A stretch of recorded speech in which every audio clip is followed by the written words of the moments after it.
What's going on, you guys? Welcome back to the channel. And for the topic of this video today, we're going to be going over Jorge Masvidal, the UFC fighter, the BMF belt holder, the baddest motherfucker on the planet. Everyone knows him as the Scarface of the UFC. Some people call him the Cuban Reaper, this, that, and the third. And so we're going to be going over him, his record, his fighting style, his upcoming potential matches, and the main topic of the video: is he overrated? And if he is, why? If he's not, is he underrated? And stuff like that. So, Jorge Masvidal, he's a professional record of 35-14. He's 6-4 in the UFC. And I'm going to go ahead and say it. Please do not kill me in the comments. Do not go ahead and dislike the video. But I'm going to go ahead and say he is overrated. He's drastically overrated, okay? And here's why I'm going to say that. I think Jorge Masvidal for the UFC, he's an epic marketing tool. He's one of the most marketable fighters in the UFC promotion today. And you could argue he's been one of the most marketable fighters in the history of the UFC. Like just recently, his pay-per-view with Usman sold 1.3 million copies and was the highest selling pay-per-view of 2020, including Conor McGregor versus Donald Cerrone. Granted, it was against Donald Cerrone, and that by itself still did 1 million pay-per-view buys. So that shows the strength of Conor McGregor alone. And it didn't really have any real promotion behind it besides McGregor.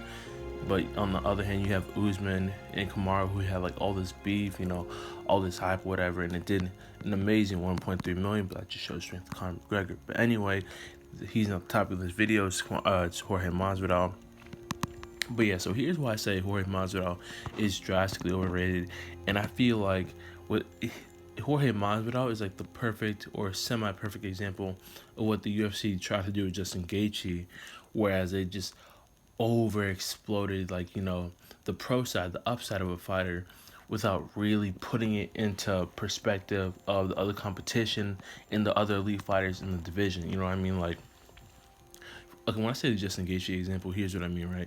They said that Justin Gaethje was the most explosive fighter in the lightweight division. He was the most dangerous striker in the lightweight division.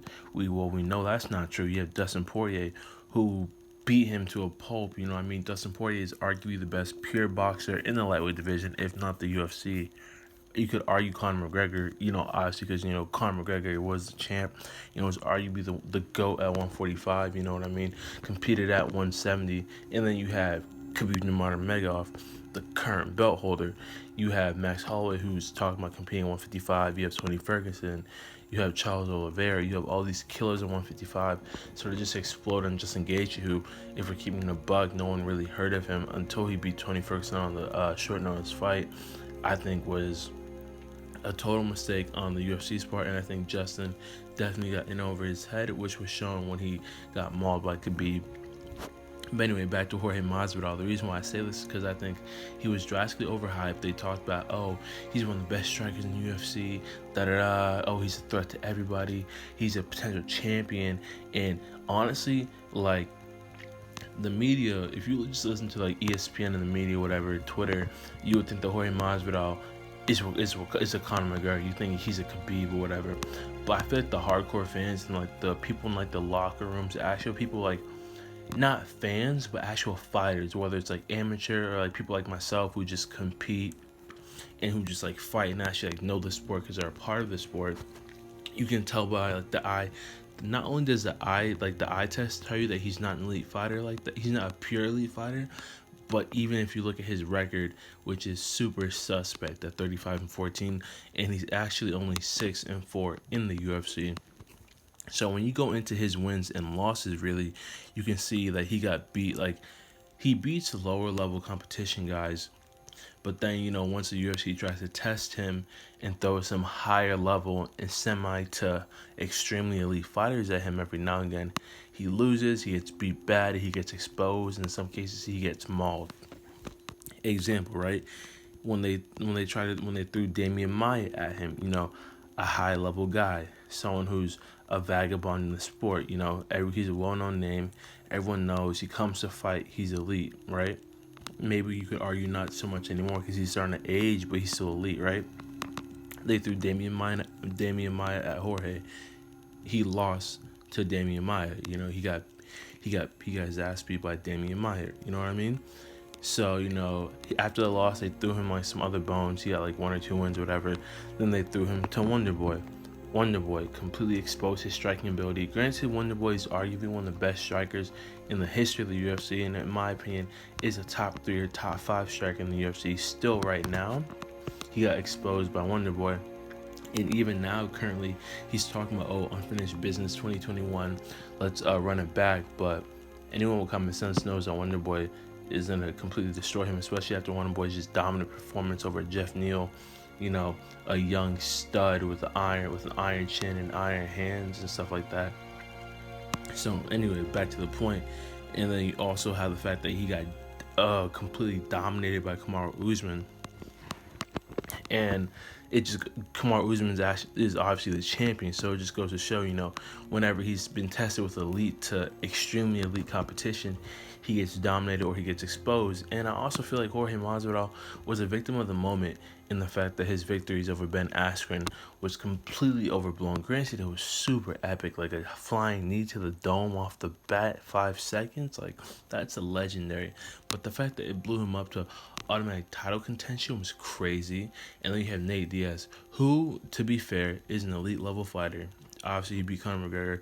Nate Diaz is a vagabond. The Diaz brothers, legends of the sport, legends of the company.